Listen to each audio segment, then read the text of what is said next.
Salut maker et graphiste en herbe, on va voir aujourd'hui un nouveau tutoriel qui va être autour du fameux bevel, cette option qui permet de créer des chanfreins ou des bords arrondis, donc bien sûr toujours en chanfreinant ou en multipliant je dirais les subdivisions. Donc on va voir aussi comment éviter un petit problème rencontré généralement pour tous ceux qui débutent sur Blender, et on se casse tous un peu les dents sur ce fameux bevel et cette option je dirais avec la déformation où ça ne marche pas. Enfin on va passer directement à l'exemple. Alors, ici, quand on va faire un scale, par exemple, donc la touche S, alors je vais cliquer sur mon volume. Donc ici, si je fais S et que j'appuie sur Y pour l'agrandir sur l'axe des Y, mon volume a été agrandi. Alors, je vais en créer un deuxième pour l'exemple. Hop, je vais un nouveau cube. Donc un petit GX, voilà. Imaginons que sur mon cube, voilà, qui est une forme avec les faces toutes identiques, je vienne appliquer en mode édition ici sur mes arêtes, voilà, donc toutes les arêtes qui sont là, le fameux CTRL B qui permet effectivement de subdiviser. On va voir ici qu'effectivement, vous voyez, tout est proportionné, l'homothétie, enfin on va dire il y a une régularité entre les faces, alors que si je fais la même chose sur le camarade d'en face que j'ai déformé, je vais faire CTRL B ici, vous voyez, hop, on voit bien que l'arête, enfin en tout cas les coins, les extrémités de notre rectangle ici, vous voyez, ne se déforment pas de la même manière. Alors pour éviter ce genre de souci, je vais revenir ici en mode objet, donc j'ai déformé ici cet objet, celui-ci je ne l'ai pas déformé. Donc celui-ci comme je l'ai déformé, je vais faire CTRL A et je vais faire All Transform. Donc je vais cliquer ici, et normalement, si je ne vous ai pas dit de bêtises, quand je rentre en mode ici, tout simplement édition, la touche tab, je vais faire CTRL B, voilà, et vous voyez, je vais pouvoir avoir comme ça mes chanfreins nickel en déformation. Alors, je vais décaler les deux objets, donc sur l'axe des X, voilà GX, et je vais en créer un nouveau. Alors, le petit dernier donc. Hop, et je vais aussi l'agrandir. Donc ici, je vais reproduire ce que j'ai fait, hein, bien entendu.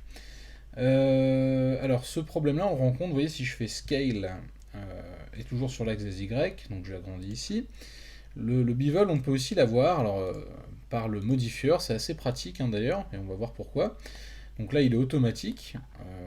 On peut bien sûr le segmenter. Alors là, ce qui est plutôt chouette, c'est oui, la segmentation, on va pouvoir la travailler comme ça. Alors imaginons que je mette 40, tac.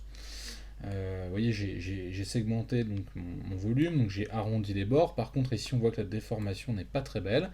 Donc là, ici, comme je suis sur un modifieur, ça veut dire que c'est dynamique. Donc ici, je vais pouvoir appliquer maintenant CTRL A, All Transform, et hop, tout s'est transformé. Donc ça, c'est plutôt pratique et c'est vraiment une option à connaître. Après, il y a d'autres petites astuces.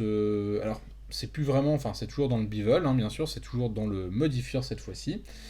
Je vais rentrer en mode édition et je vais sélectionner, par exemple, pour faire un beau linteau de cheminée. Je vais sélectionner ou je dirais un chapeau de colonne ou autre.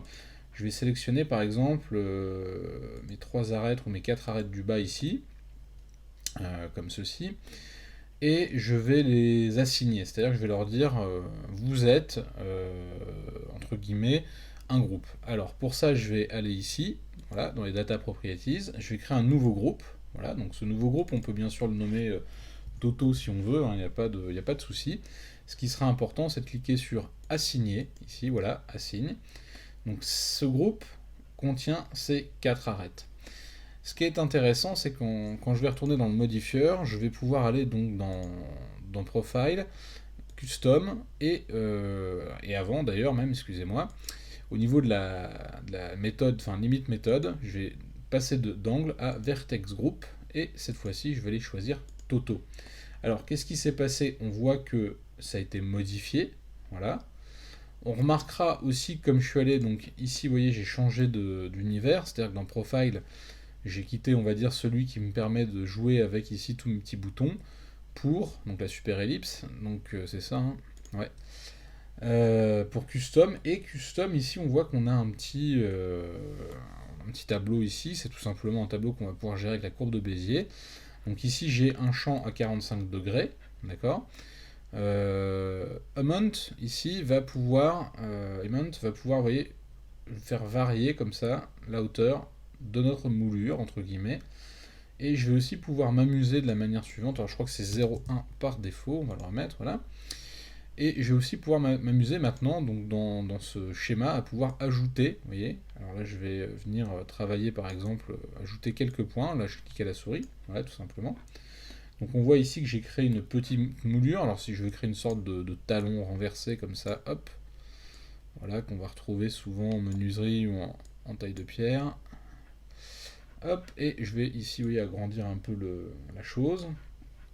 On peut s'amuser comme ça à créer, voilà, des moulures. De la même manière, vous pourrez vous amuser, vous voyez, en changeant quelques paramètres. Hop, en venant cliquer dessus, en changeant le paramètre du trait, on va venir changer effectivement la fonction, entre guillemets, de celui-ci, et on va pouvoir faire autre chose. Alors c'est plutôt pratique parce que c'est dynamique, alors ça voudrait dire, vous voyez ici, je pourrais m'amuser à créer comme ça toute une sorte, alors là je vais le faire un peu à l'œil, hop, tac, je vais en créer un nouveau là, comme ceci, et je vais en créer un nouveau là. Alors celui-ci par contre je le voudrais droit, hop, celui-ci, je sais pas si j'ai le droit, bon, créer une moulure un peu comme ça. Bon, c'est pas très très joli, mais bon, c'est pas grave, c'est pour le principe. Hop.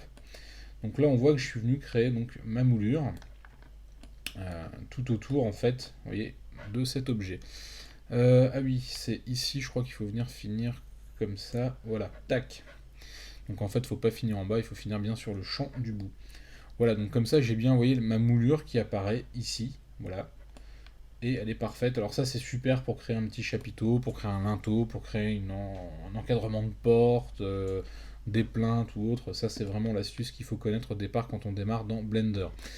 Autre chose, bien entendu c'est dynamique, mais donc ça peut être transformé. C'est-à-dire que si je passe en mode edit, que je sélectionne la face du fond, que je fais X, supprimer uniquement la face, vous voyez, hop, les moulures se sont adaptées simplement. Vous voyez, on fait le tour ici. Bien sûr, on pourra fermer par la suite, je vous montrerai comment. Ici, une fois qu'on a fait ça, on peut bien sûr lisser, donc c'est le fameux Shed Smooth. Voilà, donc le problème c'est que c'est souvent pas très très joli.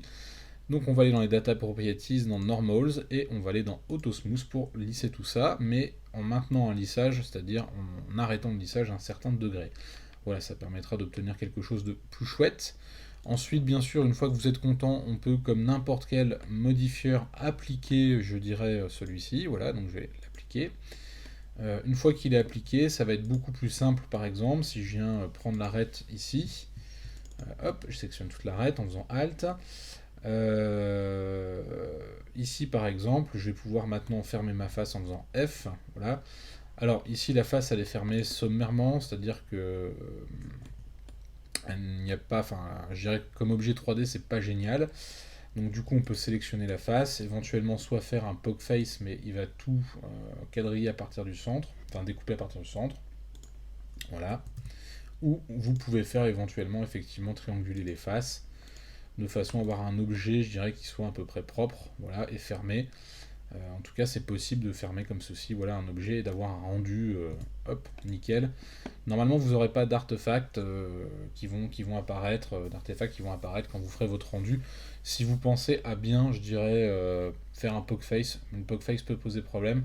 Moi, je préfère effectivement choisir l'option trianguler les faces. Voilà, ça m'évite d'avoir des petits soucis par la suite. Voilà. Et bien écoutez, j'espère que cette petite astuce sur le bevel vous aura plu. Donc on a vu le bevel de base qu'on peut modifier directement quand on est en mode édition, le bevel directement quand on est effectivement avec l'outil modifieur, et ça nous permet de faire très facilement plein de choses et hyper rapidement. Voilà, ouais, ma petite moulure là, elle est très simple, efficace, et ça m'a pris allez, 30 secondes à faire. Voilà. Eh bien écoutez, j'espère que ce petit tutoriel vous a plu. N'hésitez pas pour nous soutenir à mettre un petit pouce bleu ou simplement en vous abonnant pour suivre la suite des aventures. Et moi je vous dis à très bientôt pour des nouveaux tutoriels dans FreeCAD, Fusion, Blender ou autres.